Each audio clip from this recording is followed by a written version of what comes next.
I became an engineer because I wanted to make things. But after I graduated, the reality of the world caught up with me. That's just not something we do in this country. Not anymore. It took me a while, but eventually I realized it was true. I'd have to go somewhere else. Somewhere I could do what I was meant to do. Be a porn star. Oh, wait, no, that's not it.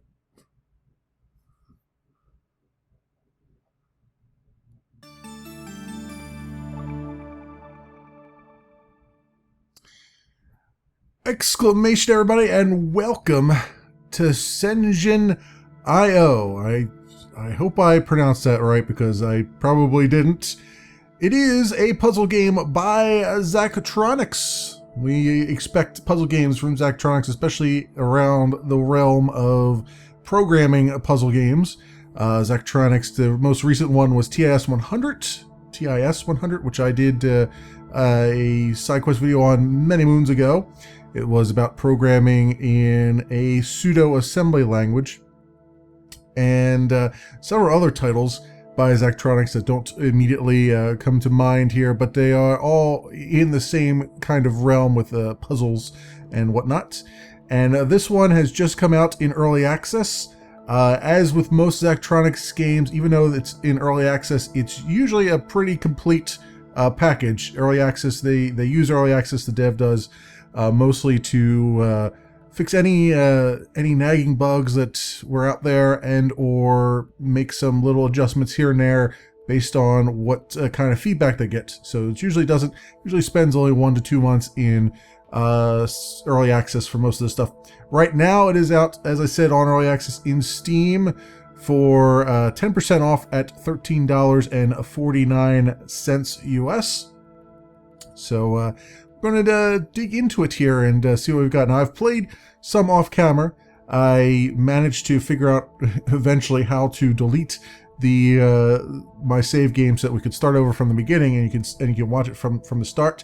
As with TIS 100, this one has a PDF datasheet that comes with it, so you'll need some sort of PDF reader like this. And it's got all of your instruction operands and how to actually program the stuff, as well as a lot of other information. There is a instructions here that say how to actually print this out and put it into a binder, and how you should organize a binder, five section binder and all that stuff. That's cool. There is a little cheat sheet around here somewhere.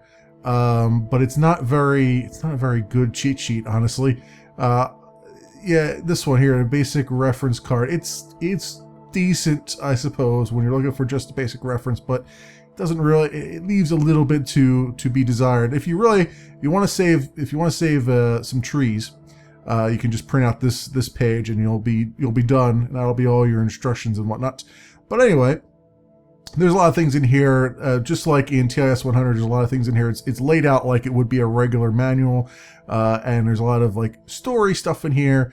So it kind of gives you that same, that same feeling like you're in a world, like you're actually sitting in front of a computer. You've been hired to do a job, that kind of thing. So let's get into this. I know some of the commands already, and we can at least start our work here. So what we do is we have this mail program, and in here is where we get all of our not only correspondence between people at the company, but also the projects that we're going to have to work on. The projects usually have an exclamation point next to them, the quests, if you will. And we'll go through a few of these. I am going to sit here and read these things just so that it gets you into the realm, into the story of what's going on, because that's what I do. So welcome, dear new employee. Thank you for joining Shenzhen Longtang Electronics Company Limited. We aim to become a world-leading company in the electronics industry and a respected brand with products in homes, offices, and public spaces across the world. Longtang Electronics was founded on the following principles. Diligence. This means both diligence in your work and diligence in your life. When you encounter a problem, do not give up. Even if you are not talented, by working at it every day, little by little, you can achieve the goal. Connections. The process of creating electronics is the process of creating connections between different components. In the same way, we do business by making connections with other people. Therefore, it is important to always be making connections in your work. Salubriciousness. An unhealthy mind creates an inefficient design. An unhealthy body builds a defective product. Follow correct eating, correct behavior, and correct thinking in order to maximize your potential.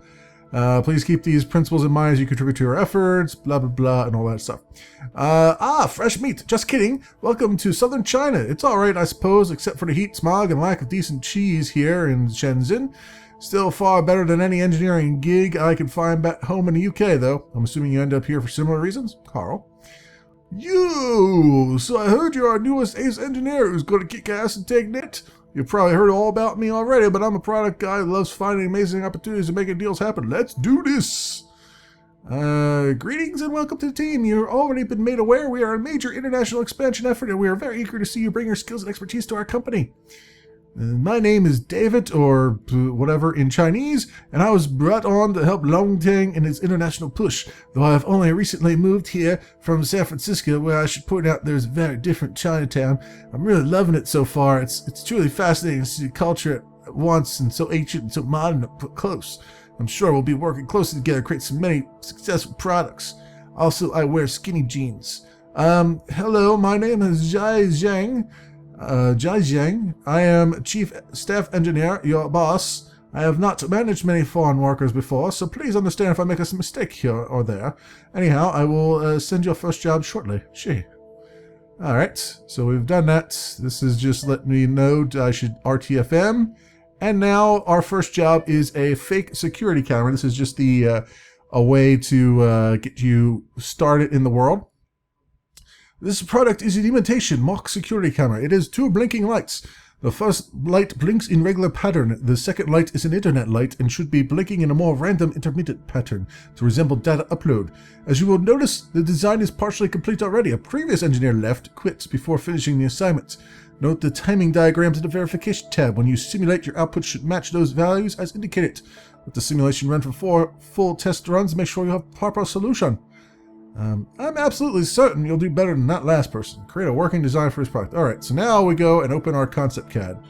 And in here is where we're going to build the circuit design, as well as the hybrid assembly language that we use for this.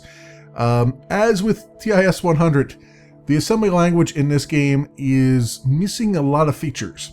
It's very, very, very bare bones. Like there's no... TIS 100 had some logic, some Boolean logic in it. This one has none, except for not. That's the only Boolean logic it has in it, which makes for some very interesting designs that you have to come up with to get around some of those limitations. So we'll jump into this right now. Now over here you can have as many designs as you want. We'll just start out with new design 1. We'll open that. And you can see the person before us gave up in the middle of doing things. So they've already got the active circuit here. So, fake surveillance camera, active and network are simple outputs connected to LEDs. Control the active and network outputs with fixed repeating signals as indicated in the verification tab. So, the tab you'll spend most of your time in is this verification one. Now you see here, in some cases they'll actually give you a little image to give you, so you can see what's going on. But most of the time you're just stuck with the waveform outputs. And in this case, this guy before us has already done the active section here. So he's got like a move 0 to P0, sleep for 6, move 100 to P0, and then sleep for 6. So he's constantly making this blink every 6 ticks. Now, these little hashes here, which may be hard to see, and if I have some feedback, it would be that they probably should put some more contrast between these, but each one of these little hashes is a time tick. One of the limitations on this is you must sleep. Every circuit that you build must sleep for at least one cycle in order to move this forward. It'll give you an error if you don't do it. So what he's doing here is he's sleeping for 6 time cycles, then putting this wire high for 1, 2, 3, 4, 5, 6 cycles, then putting it low for 6 cycles and high for 6, and so on and so forth all the way down. That's what this code is doing. Now I have to 1, 2, 3, 4, let's see, 1, 2, 3, 4 cycles in, I have to go high. I have to stay the high cycle for 2 cycles, and then for 2 time units. then go low for one time unit, go high for another time unit, and then go low for 1, 2, 3, 4 time units, and then repeat as necessary. So, right now, since we've just started the game, we only have access to one chip. So we're going to grab that. Eventually, you'll have access to a bunch of different things here, bridges, larger chips, things like that. The small chip here, there's also, I'll explain some of this as we go along, but you can optimize for power and also for money. You're trying to make this as low cost as you can and stuff. But right now, these little chips, these MC4000s, have an accumulator register. This is the state of what it's doing and what power it's taking to do this. Every time an instruction runs, it consumes power. And so you can try to make as few instructions as possible. It looks like every instruction consumes the same amount of power. I haven't seen one that consumes less versus another one. So what you want, one of the things you want to try to do is get as little power, make it as low power as you can. And also your designs, ultimately you want them to be as low cost as you can get them as well. But in this case, we're kind of stuck because we don't have a whole lot of options. So what we're going to do now, we've got some pins on the side here. The X pins are data pins. This here is not a data node. Data pins have to go between different microcontrollers.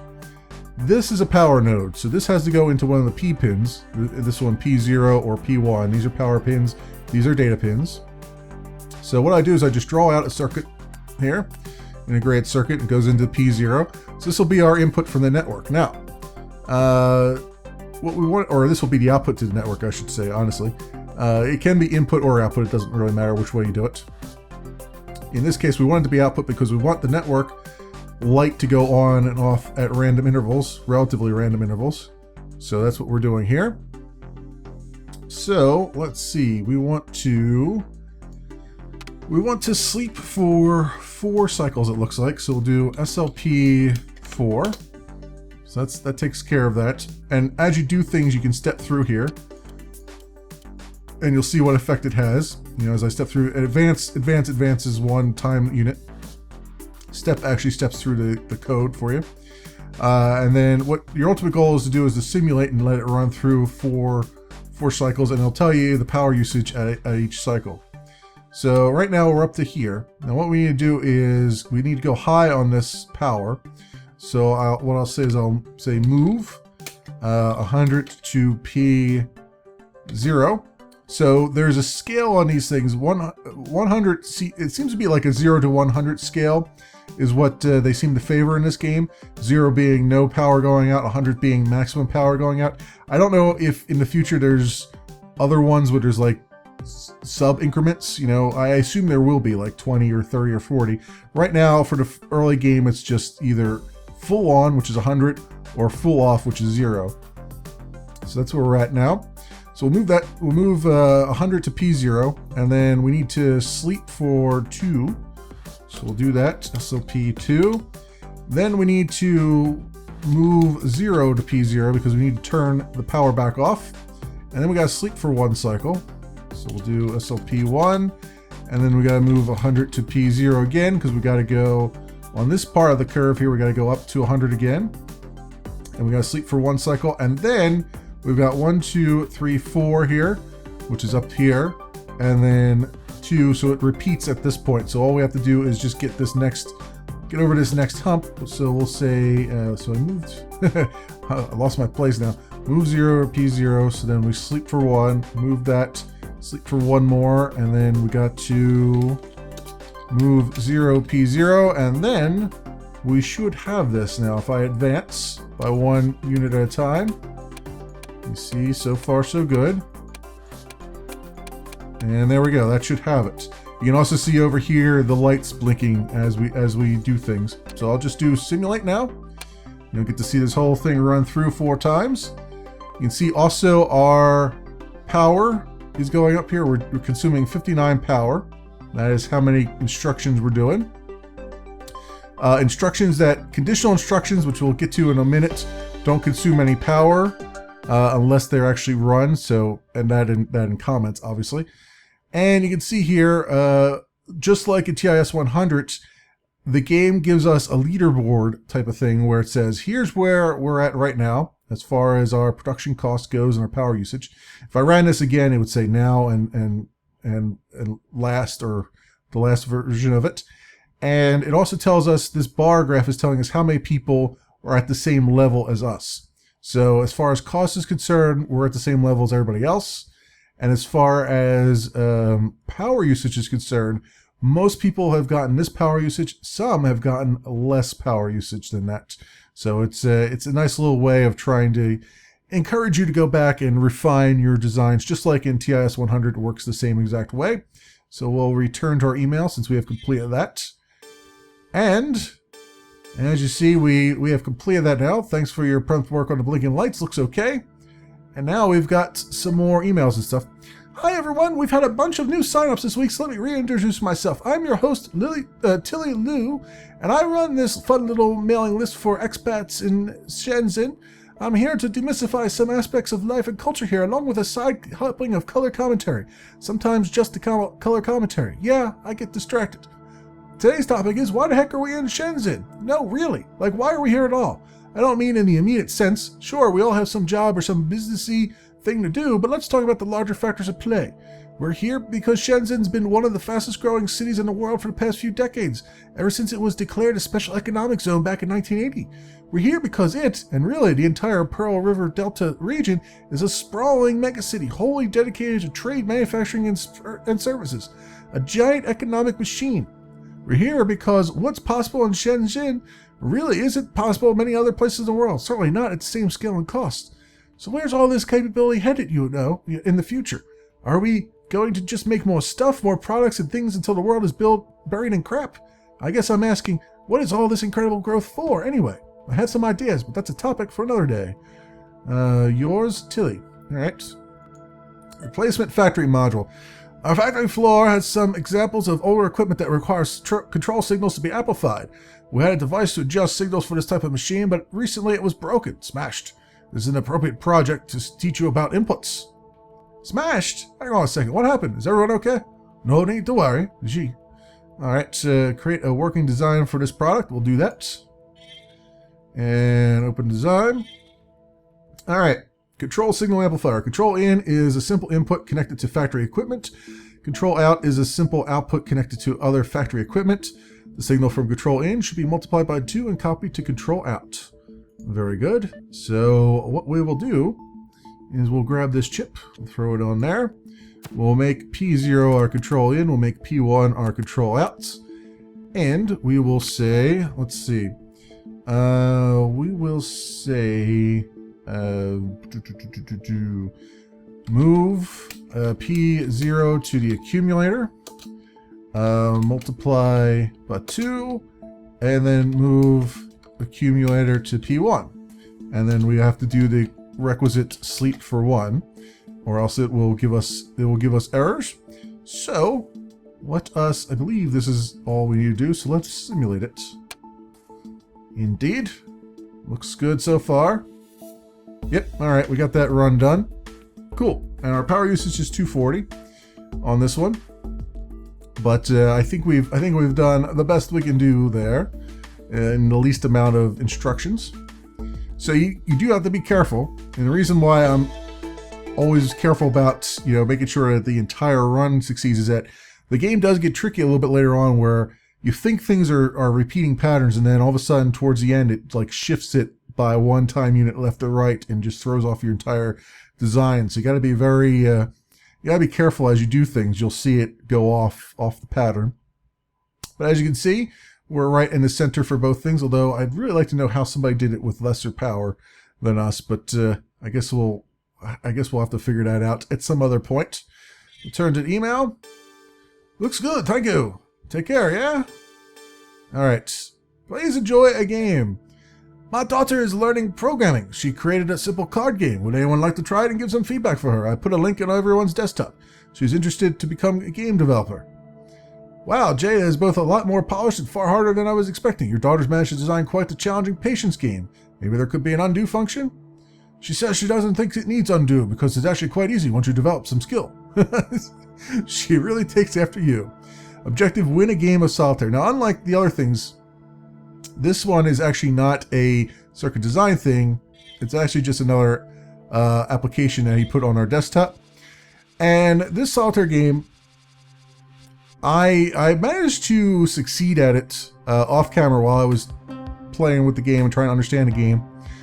I have not been able to replicate that ever since, because this is a free cell solitaire with a twist to it. And I'll bring up the instructions here. So basically, just like in free cell, you have to stack them 1 to 9 on the right hand side. You've got 4 free cells, and or I'm sorry, you got 3 free cells. No, 3 or 4. It's 3 or 4. You got 3 free cells, and the this one in the middle is just for that one card, that one flower card. Once you get there's dragons in this deck, and these dragons can't really be moved. They can be moved to a free cell. They can't be stacked onto other they can't be moved from one stack to another. You just have to expose all 4 of them, and then once they're exposed, you can hit this corresponding button here, and they'll all get pushed up into the free cell, which takes 1 free cell away from you, but at the same time gets rid of all those things from the deck, so you can start to clear out the deck. So that's where it becomes a little bit difficult in that regard. So I'm going to try to, I can start moving some things around here so you can see. If you've never seen what free cell is like, this is basically what it is. I'm going to try my best to see if I can win a game of this, so you can see what it looks like when I do. But no guarantees. I'm going to sort of time box myself. I'm going to go do that right now, and then we'll return if I'm either successful or not. We'll see.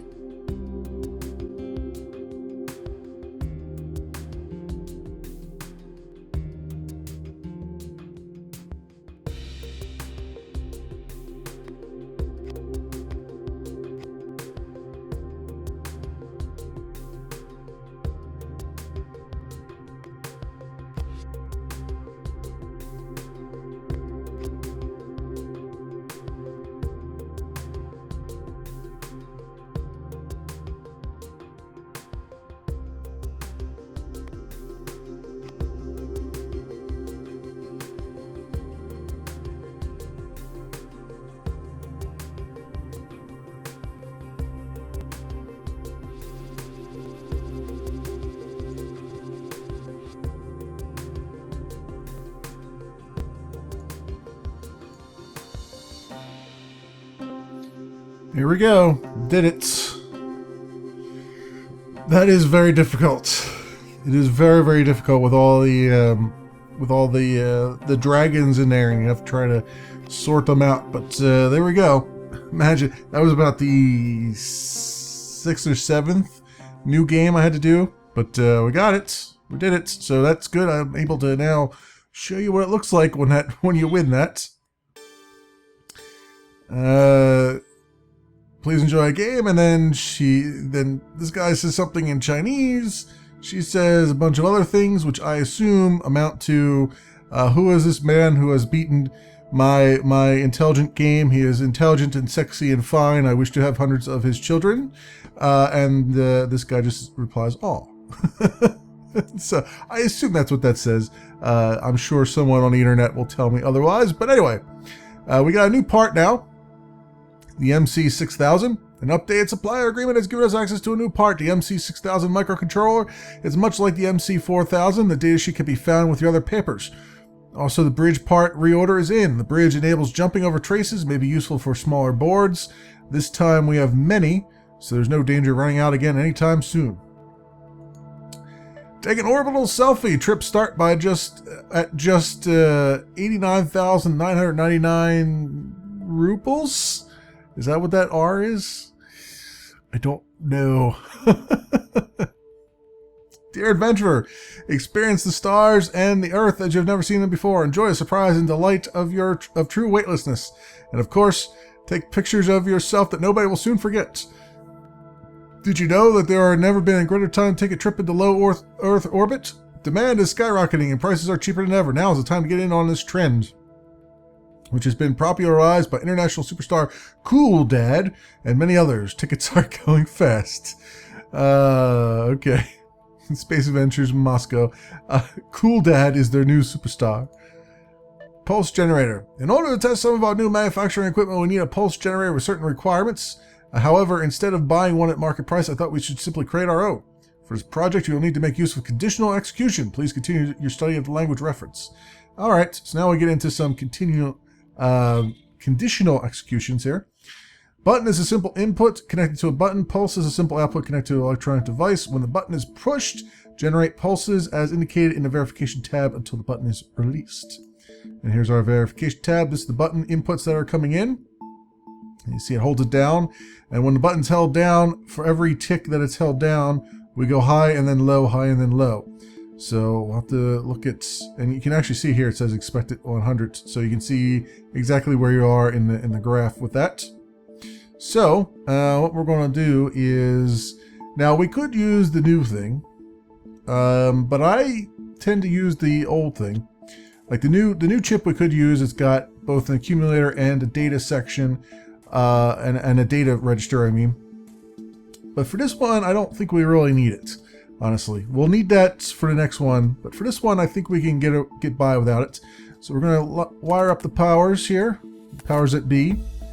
And what we're going to say is, we're going to say TEQ, which is branch if equal, basically. And then we say P0 100.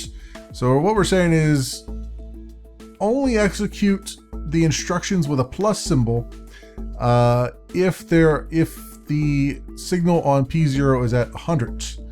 And then down here we can actually do our pluses and minuses. Now minus, if you put a plus before a line, it means this will only go if the last conditional expression was evaluated to true. Minus symbols are lines that only run if the last expression evaluated to false. And you got to remember, at the end of all this, you still need to sleep for one tick, or else it'll give you an error. So it's a bit interesting here. So what I want to say is, if someone has a button pressed, we're getting 100 in as the signal here, then we need to send some pulses out every other tick, I should say, to P1. So what we're going to do is we're going to say, I'm going to try using the accumulator for this one. So I'm going to say not, and not takes the value of the accumulator and does the Boolean not of it. In this case, it goes from 0. If it's 0, it makes it 100. If it's 100, it makes it back down to 0. So we're going to do that. This may not be the most power, the best way of doing it, but this seems to be the way that I could figure it out anyway in my own brain. And then we're going to move the accumulator to P1. And then we're going to basically, well, yeah, I think that's, so we do kind of want to sleep one, but we kind of don't, because there is this one case here where if you sleep for one, you're going to miss the fact that this went low on you. So it's kind of, sort of, it might work, it may not work. So remove that to P1, and then we're going to, we need to sleep one here. Whoops, sleep one, which we don't want to be conditional. We want that to always run. And then I guess we want to, if this is not true, we know that if the button is not pressed, we always want P1 to be 0. We also want the accumulator to be 0. So what I'll do is I'll say minus, and we'll say move 0 accumulator, and move accumulator P1. I think, yeah, that sounds, I mean, we could actually eliminate that altogether. We could just say, yeah, how could we do this? I could just make this a non-conditional thing. That might be how somebody has made this lower power. Let's just do this, and then we'll say move accumulator P1, which should always work, question mark. Let's see, let's advance and see how this works here. So far so good.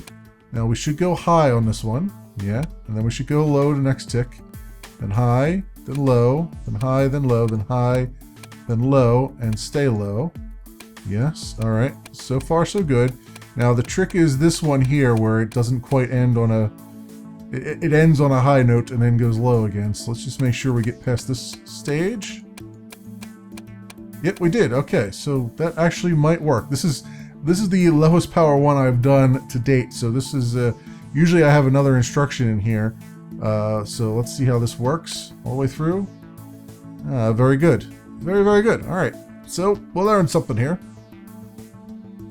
Power usage is 240. I guess this is the same amount of power as I would be doing without that, I guess. Yeah, no, I'm on the higher end of the power spectrum there, aren't I? That's interesting. So if I had made that conditional, it wouldn't take as much power, basically. Let's continue editing for a second here. So if I made this conditional like I had it before, it would only run when it is actually needed. Of course, that means I'll have two instructions there. Right? So it would be... let me think. If I just... Well, actually, do I need two instructions there? Because I could just do the one. I mean, if I took the accumulator out of it, it would work, but it's... Having the accumulator in there allows me to use the not, so I can just keep flip-flopping that for the ticks in the middle, which is why I have that there. I'm wondering, could I make this conditional, like where I say, no, I mean, this has got to go regardless of the state. This moving 0 to it is kind of throws it off, but I have to do that because even though this not will eventually flop this over to 0, on this particular one here, it'll be off because it ends right there instead of having a tick where it's off. You know what I mean? That's the only issue with that, I think. Yeah, I don't know. I mean, I could make it slightly better. I'm not quite sure if I could do that. I think it's that resetting the accumulator to 0 that's really bugging my eyes out here a little bit, because we have to make sure that we return to a low power state when the button is off. I guess, I mean, when the button's off, I can always have it just doing that, but if I don't clear the accumulator, when we do our not again, it'll be off. It won't be the correct sequence. Or I just eliminate the accumulator altogether and just do move 100 to it, or move 0. I mean, that means I have to put another sleep in there, which is only going to increase the power usage, right?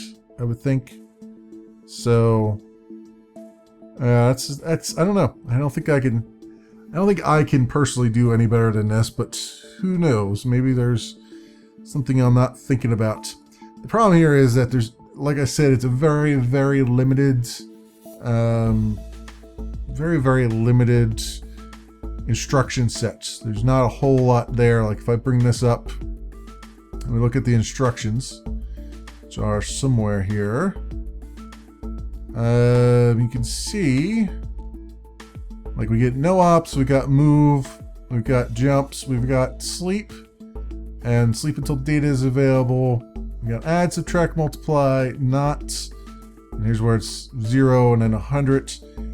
We've got digits and DST, that's just for digit manipulation of the accumulator. And then here's our tests of equal.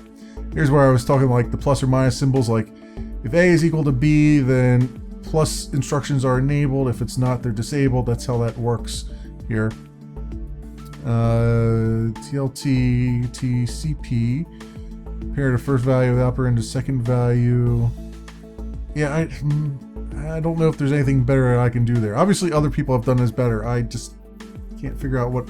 Maybe they use the other chip, I guess.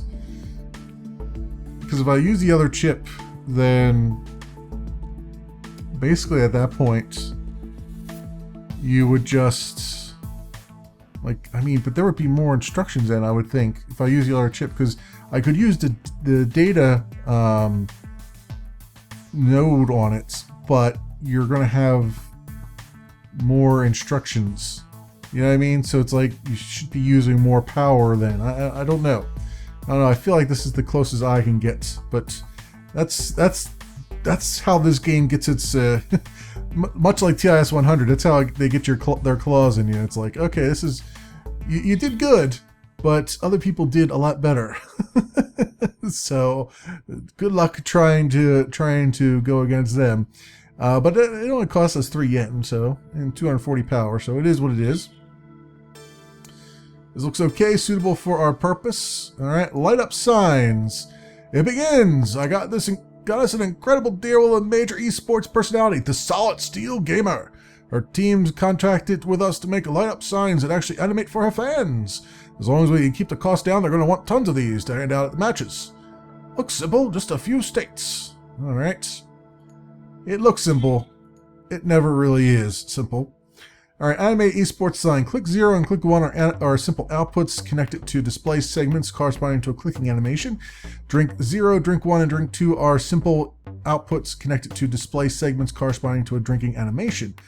Control the display segments with a fixed repeating signals as indicated in the verification tab. All right, this one, here's our animated board that we need to make it animate correctly.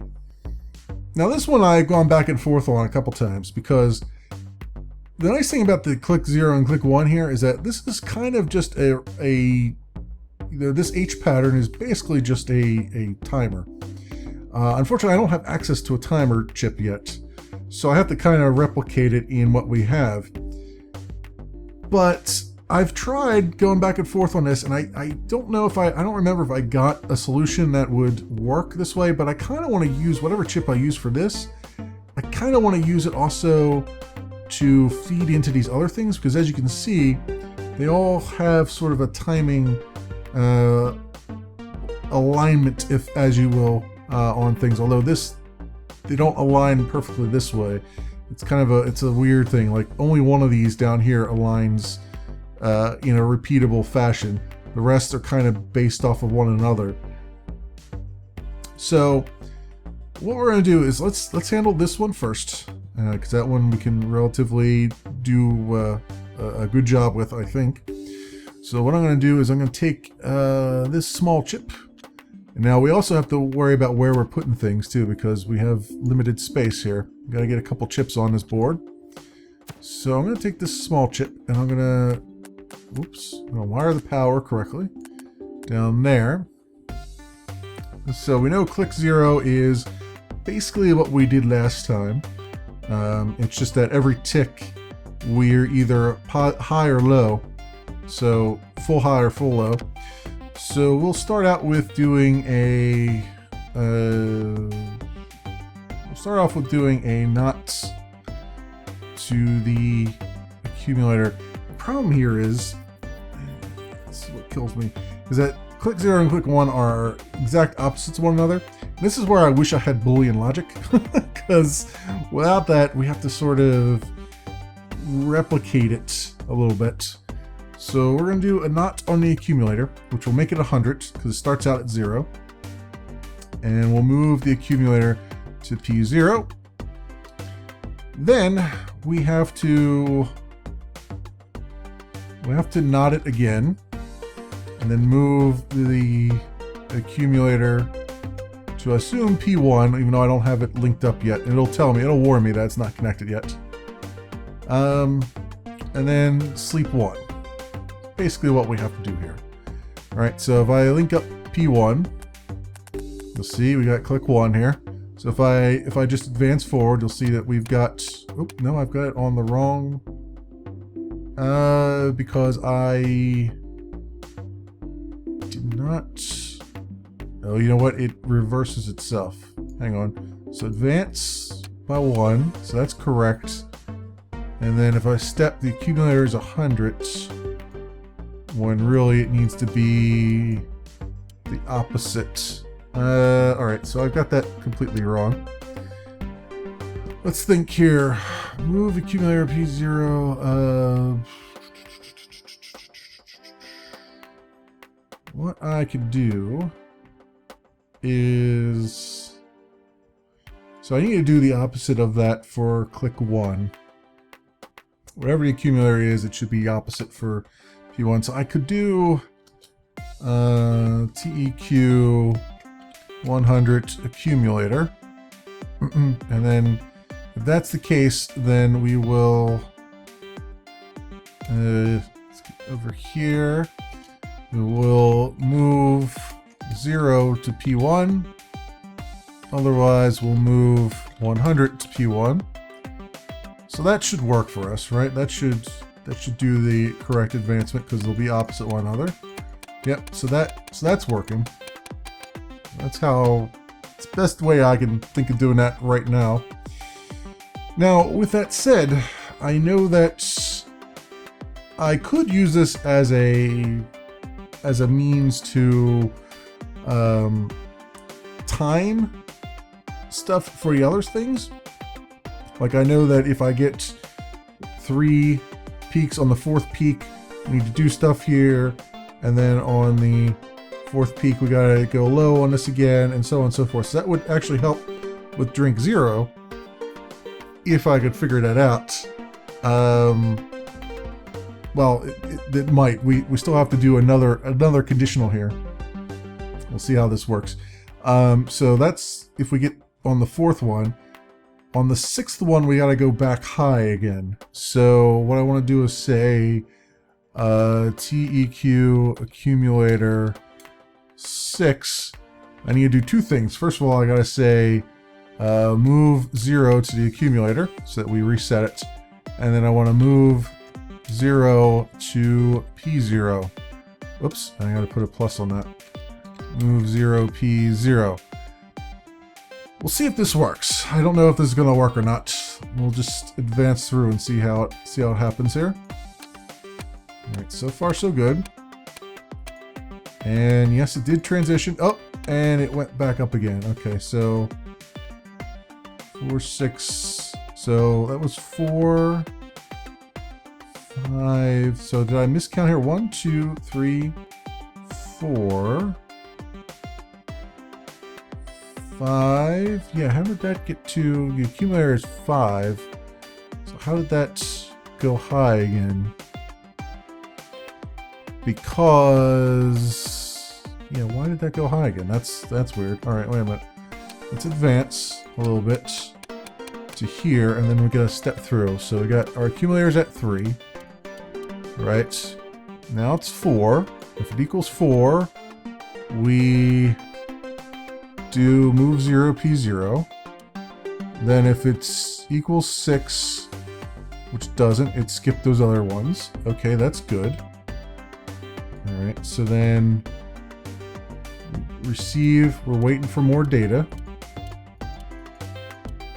And okay, now the accumulator is 5. So it doesn't equal 4.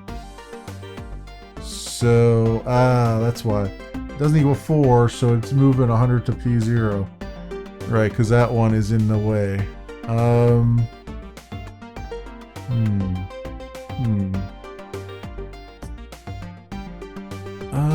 Let me think here. Well, what I can do is reverse these. So I can say, I should do 6 first and then the 4. So we'll say 6 here. We'll move 0 to P0, and we'll move 0 to the accumulator. And then 4, we'll say move, was it Move, 1, 2, 3, 4 is move 100. Move 0. Wait, I'm all confused now. I'm all discombobulated. 1, 2, 3, 4. We want that to go low. So we want to move 0 to the. We want to move 100. No. We want to move 0 to P0. Otherwise, okay, yeah. We want to move 0 to P0. Yeah, I'm all confused here. P0, and then otherwise, we want to move 100 to P0. Right? Move 100 to, yeah, P0. Yeah. And then this one up here needs to be a plus instead of a minus. Right? So now the other thing to keep a note here, these chips, the size of these chips is exactly how far you have to put instructions on them. Just like in TIS 100, like I can't do another instruction on this chip. It's we're stuck here. So there's a lot of maneuvering you have to do to make things kind of fit on there. Not entirely happy with that, but that's just so. I wasn't really happy with that in TIS 100 either, but that's just kind of a limitation that they put on there, an artificial limitation. So with this should then be doing what I want, right? So if we step through, if we advance one, we'll go down. No, it's still, okay, I'm still a little bit off here. So we go down there, right? Accumulator's 4. Now it's 5. We don't have that. So we say if it equal, no, if it equals 4, yeah, it should be greater than or equal to 4. Is there, or it should be greater than 3. Yeah. So GT.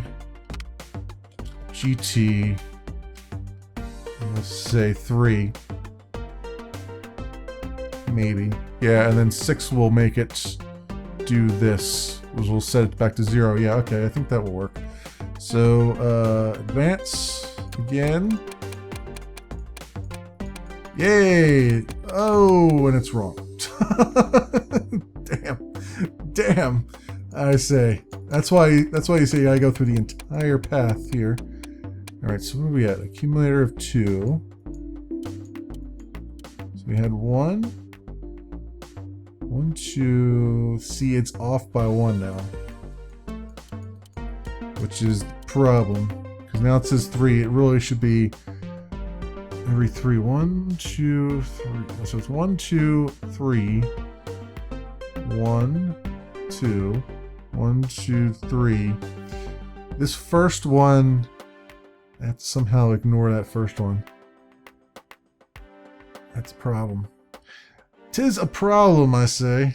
Now, unfortunately, I think there's another one around here, right? So it's like 1, 2. Yeah, see, these don't conform to very equal parts, which is driving me insane. I wonder, since this isn't really conforming, I wonder if this other one is conforming. Now they run about the same way, it looks like.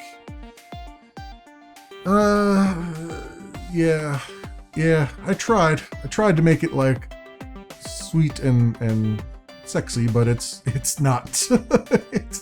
it's gonna be ugly, just because of the way that you have to set these things up. That's unfortunate.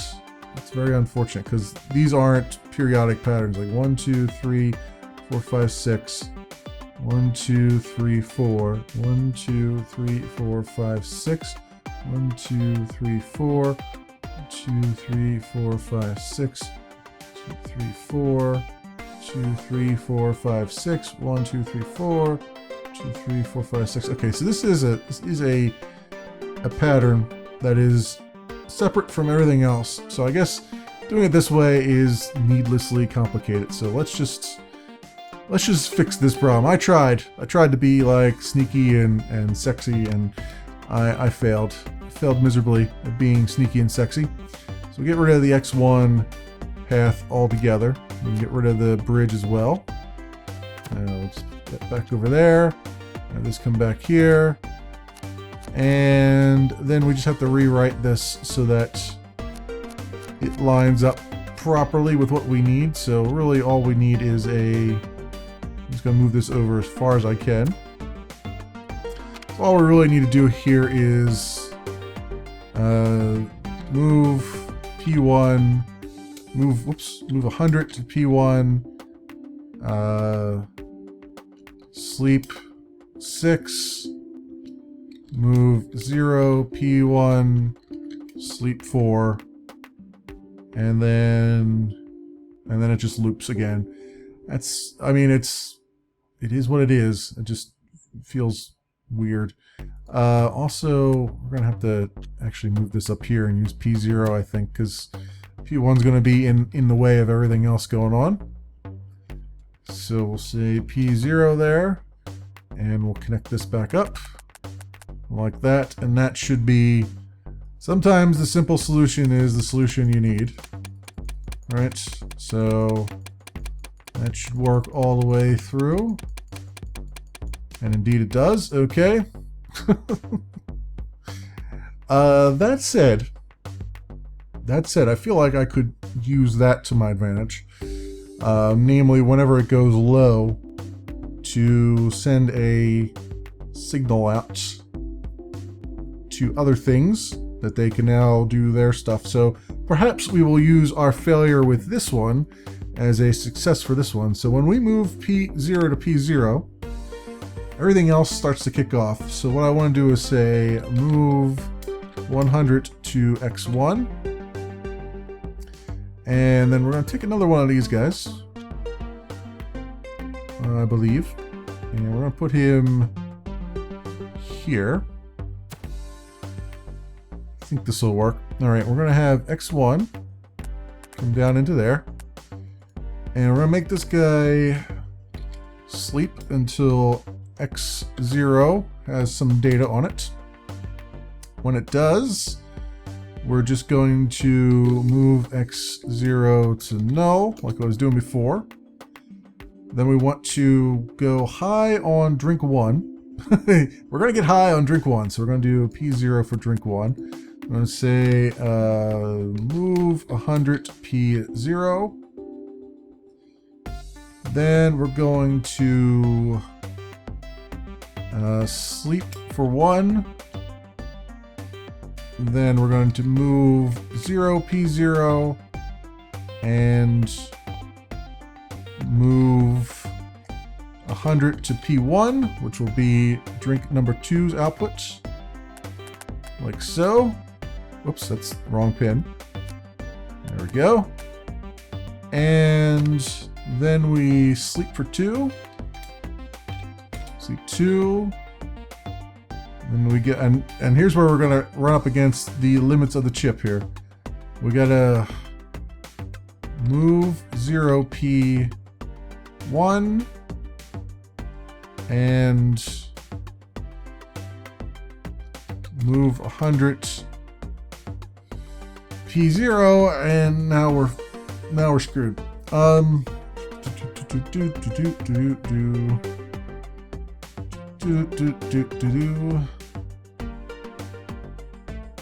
So if I just did the simple sleep on this, which doesn't actually work, right? Because 1, 2, 3. Because how many segments do we sleep for? 1, 2, 3, 4, 5, 6, and then we do 1, 2, 3, 4, 5, 6. Actually, that does work.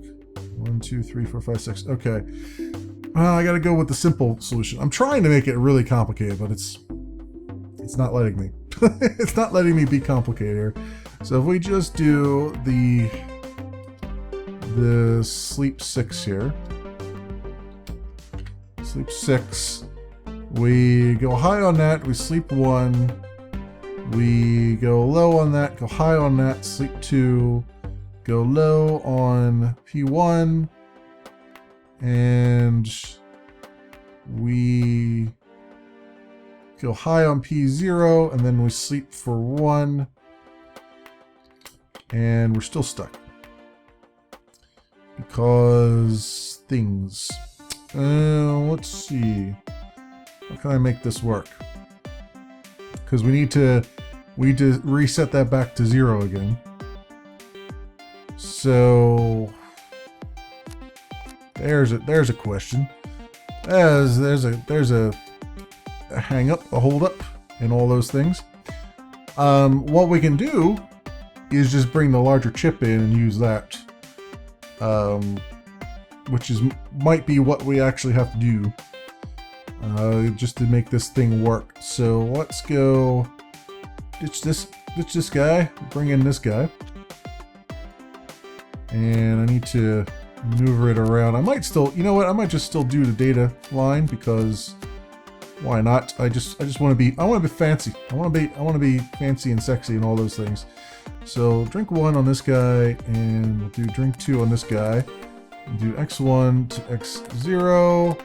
We'll do what I was doing here, which is move 100 X1.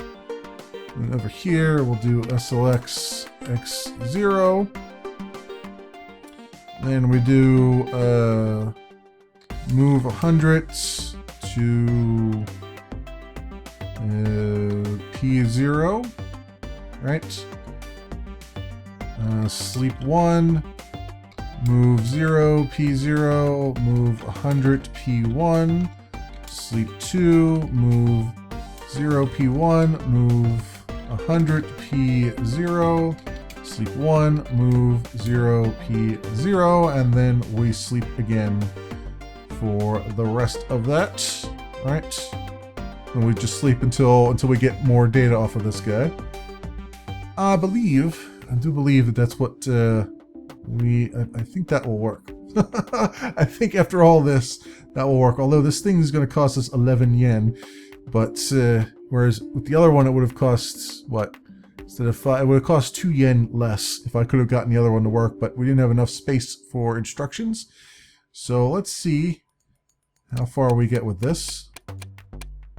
Part not sleeping. Yep, and this is what I was talking about. I forgot to move X0 to null so that it will clear off that data line. That's why it was saying part not sleeping. Alright, so now we'll try advance. And there we go. That looks like it's working.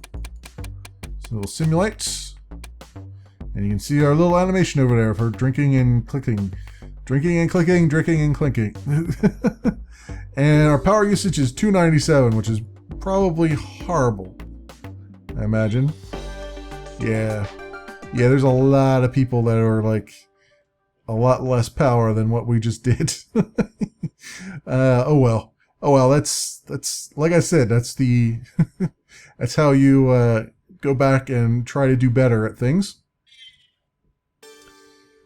The end results looks great. I love the way it looks like the solid steel gamer is really clicking the mouse button and drinking her soda. It's going to be huge. Sure it will. All right, rubbish audio thing. So a contract comes in to build a piece of audio kit. Sounds fun, right? I've always liked audio. This client promises that the little box will deliver crisp highs and booming lows, all in perfect balance. Then I see their advert happens to include the much vaunted algorithm that powers this thing. Go on, take a look at it yourself. I should mention I put a copy of said advert on your desks. Just look in the pile of papers marked supplemental data, since that seemed most appropriate. I should also mention that we still have to do this as sad as it is. Work's work and all, even when you have to help a dodgy American company market rubbish like this as premium kit for audiophiles.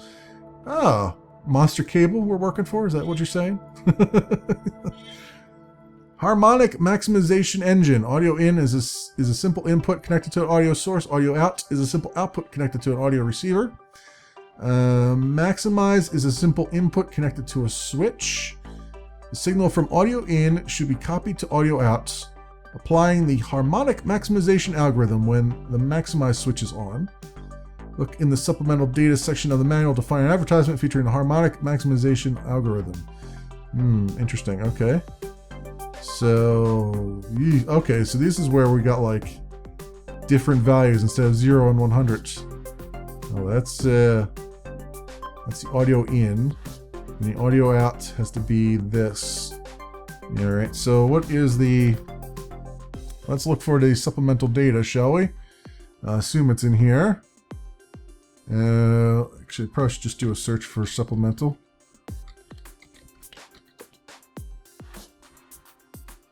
Yep, here we go. Supplemental data section. Incredible sound at a breakthrough price. Sounds impossible? Nah. Sounds like harmonic maximization. At the Sunnyvale Institute for Audio Engineering, we have done decades of advanced audio research, but even we know that a truly breakthrough audio device only comes around once in a generation, so it was with no small amount of trepidation when our scientists in the lab introduced us to something they'd been working on for the last few years. Would this be just another piece of audio gear destined to gather dust on the shelves of your local electronics store? Our minds changed once we took a listen. Everything sounded more alive, more present, more real to us than anything we'd heard before. Whereas before, the harmonics would float through the air listlessly towards our ears. With this technology, the sound was heightened, improved, maximized. The propeller heads in back won't like that we're showing it to you, but go on. Have a peek at the proprietary harmonic maximization formula. Audio out equals audio in minus 50 times 4 plus 50. Oof. Yes, but what does all that mumbo jumbo mean? You might ask. It may be Greek to you and me, but don't worry. What it means for us is crisp highs and booming lows, all in perfect balance. As for all that math, well, we'll just have to trust that our world-class acoustics engineers know what to do with it. And it's a good thing we do, because they've taken that little algorithm and miniaturized it into an ingenious little device you can plug into any audio source. The Sunnyvale Institute for Audio Engineering, changing the way you hear from ear to ear. Great. So audio out equals audio in minus 50 times 4 plus 50. Why would you minus 50 and then plus 50 back in the back end? I don't know, but I guess that's just the way it is. Minus 50 times 4, huh? But we have to do it that way because this has to go first. So yeah, that's a thing. So audio in minus 50, huh? I think. Okay, so maximize. So sample inputs is a simple input connected to a switch. Audio in is an input. So these are the inputs. This is the outputs. All right. So what does maximize do? It should be copied audio out, applying the harmonic maximization algorithm when the maximize switch is on. Okay, so you just copy it if it's not on. If it is on, you do the algorithm, basically. Okay, yeah, it does look like a copy until it gets to here, and then they hit the maximize button and it max. Okay, all right, I get it. So let's take this big boy, because I think we're going to need this one. We might need a couple of these, but let's just get this one first. So, and actually all these guys only take two inputs, so we definitely are going to need them. This guy actually we're probably going to need down here, because we're going to need the space, I think. This guy can be just a small majigger. So we'll take the audio in to P0, we'll take the maximize into P1. And we'll connect X1 and X1, and P1 will be audio out. All right, for right now. So let's see how we want to do this. I want to say, we'll say, what does maximize? Does this just go to 100?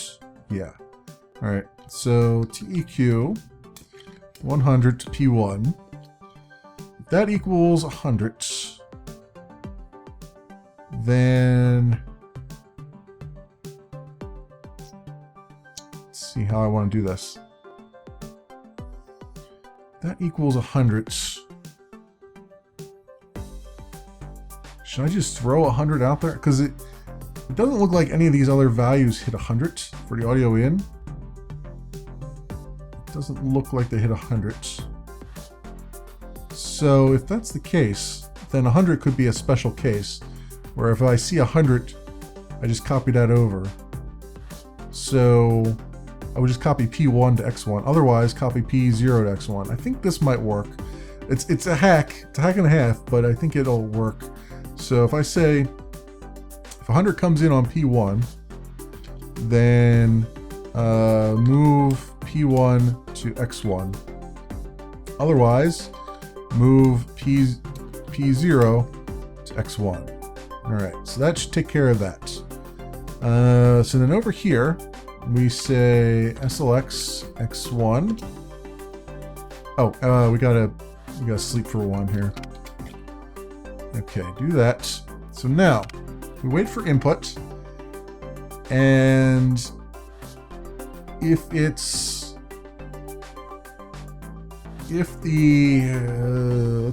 we'll move the input, move X1 to dat. We'll say, we'll just store that over there. Yeah, we'll store that over there. We'll say TEQ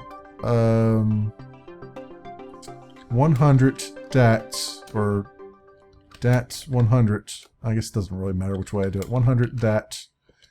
If that equals 100, then we have to jump to some label. So I'll say jump to algo. All right. Yes, I will make the label algo at some point. Don't worry about it. Otherwise, just move dat to P1. I think that, yeah, that seems reasonable. So then we do algo. Oops, LGO. So then the algorithm, this is where we have to apply the algorithm. So we have to take the, oh, you know what? That's not going to work. That's not going to work at all. I need two inputs. Because P1's always, because I need to know what the data is from the audio in. Yeah, I'm being a little too simple here. Let's put a bridge right here. We'll connect X0 to the bridge, and we'll stay there, bridge. And then we'll connect this X0 to that bridge. All right, so it's not just a simple matter of moving P1 to X1. Actually, I should just leave X1 alone. I should move P1 to X0, and then leave this guy as always there. Move P0 to X1, right? So then he'll always run regardless. So X1 will always be the data that we want. And so waiting for data on that is good. We can always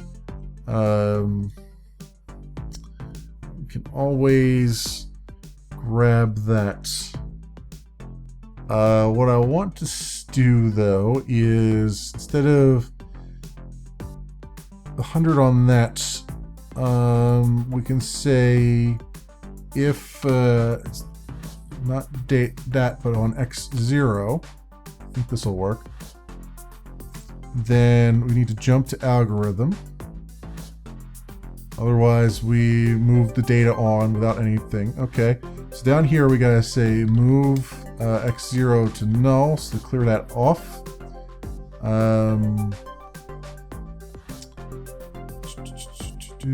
Yeah, okay, move X0 to null. And then we gotta take the data that we have, we gotta subtract 50 from it, right? So,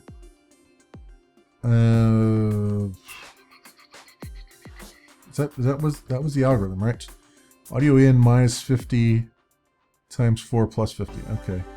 Audio in minus 50. So audio in is X1. So we say Move dat to x or dat to accumulator, sub 50, and then multiply by 4, and then add 50, and then we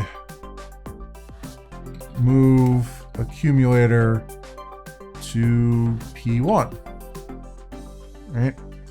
Then do I have to clear anything out? Should I clear the accumulator out after I'm done? Well, no, I don't have to because I'm moving data over that. So yeah, we don't use the accumulator for anything else. And I think that is, yeah, I think that's everything. Now this label, I wonder, does this label get, this should be just a conditional label, right? Like it shouldn't run this label unless, I don't know if I have to do I have to put pluses and stuff after that? Because the labels just don't get run unless they are called, right? Or, well, no, I bet I have to do a,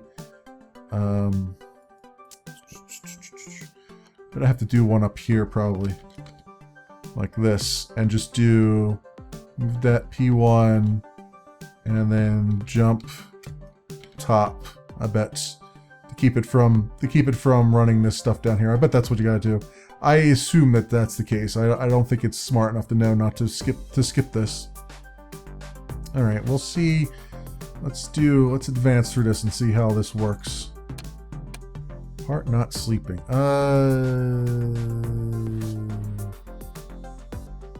Heart not sleeping.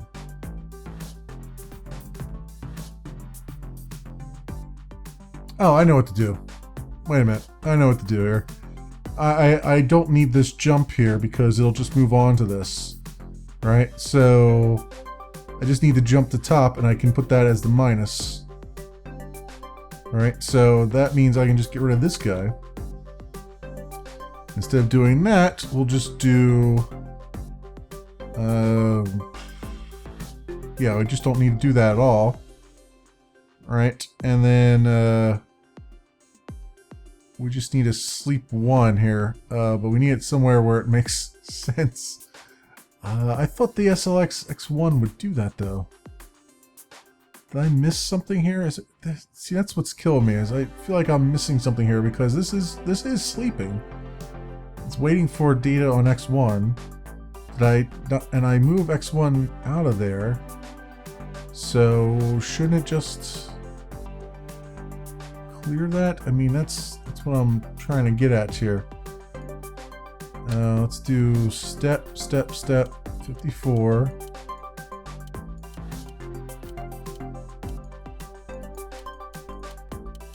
And now it's stuck because there's data on in. Why would there be data on in right now? That's what I don't understand. Wait a minute. Let's advance.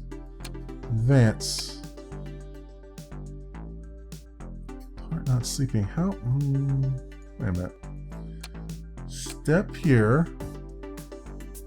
If equals 100 P1, which it doesn't. Move P0 X1. Right. So then why is that stuck in a loop? I don't understand.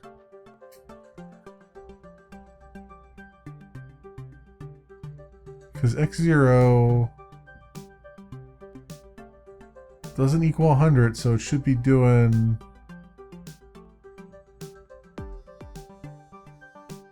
The X0 doesn't equal 100, so it should be doing the minuses, and it's not. Why is it not doing that?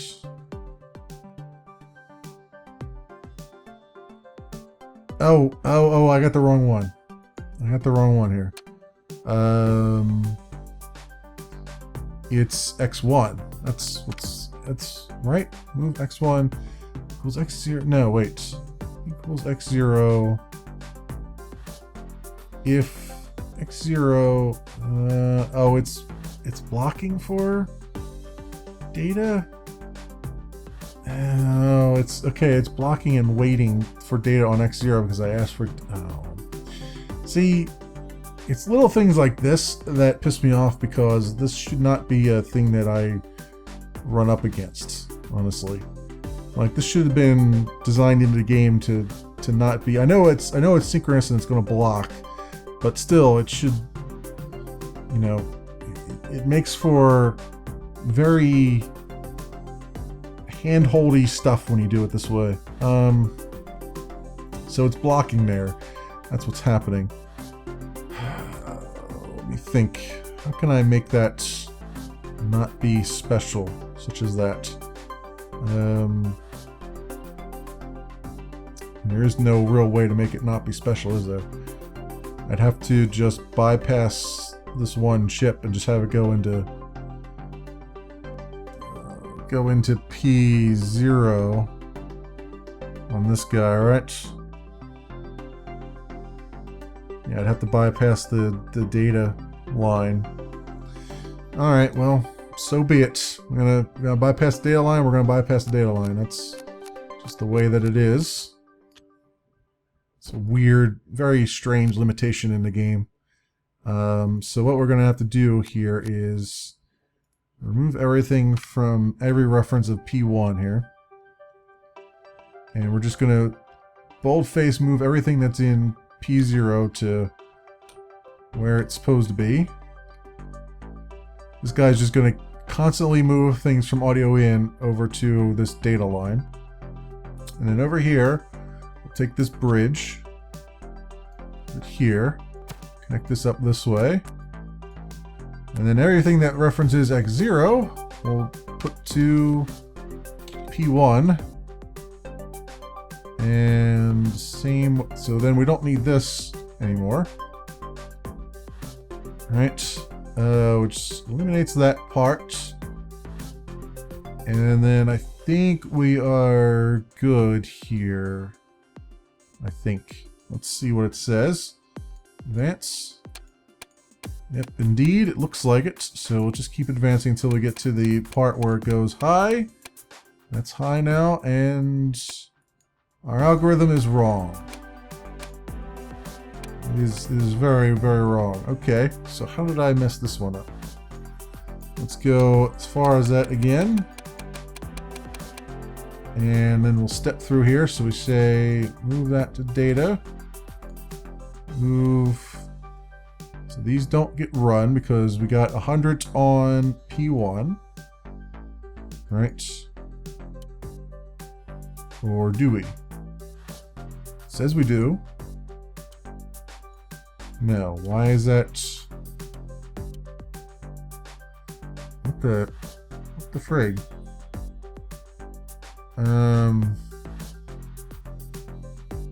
Yeah, what the frig here?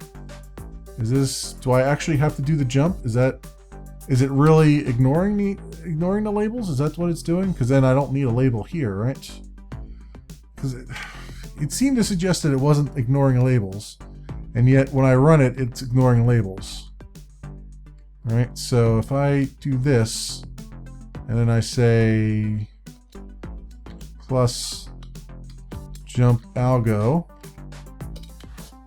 All right, does this just work then? Is that? No, it doesn't work at all. So what the frig? What the frig, man? Why is this not consistent? That's strange because it should just fall through into the other thing, but you know, for some reason it's not working that way, which is driving me a little bit batty. So if I do minus and I do jump top, right? Let's see if this works. Because if this works, then the game is broken, as far as I'm concerned. Let's see, getting up to this point, and then no, this is not working either. Okay. All right, so game's not broken yet, but it is not doing what I expect here. Why is that? Because I have the wrong thing here. That's why that is. That should be P0. That's why that's not working. All right, now we will advance. See what it does. Aha, there we go. Now we got something that's working. Okay. So one way or the other made it work. Although 508 power usage, probably not the greatest thing in the world. But it's doing its thing. Yeah, there's a lot of people that did it with a lot less power, and there's a lot of people that did it with a lot less production cost. I wonder, given what I know now, but see, this takes so much to. Well, I mean, I guess what is this 5, and this is 8, right? If I did 3 of these, it would have been 3, 6. It would have been, yeah. I mean, I guess.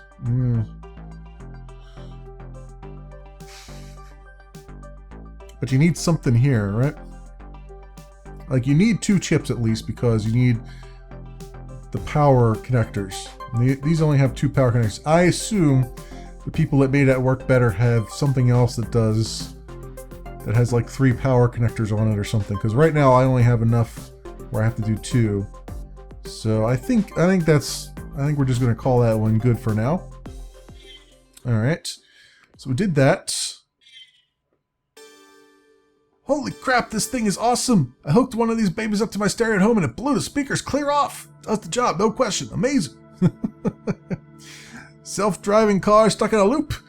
You may be entitled to a settlement. Dear consumer, if you bought a self-driving car in the past 5 years and your car was involved in a rogue loop incident, you may be entitled to compensation under a settlement to a class action lawsuit filed in U.S. District Court for the Southern District of California.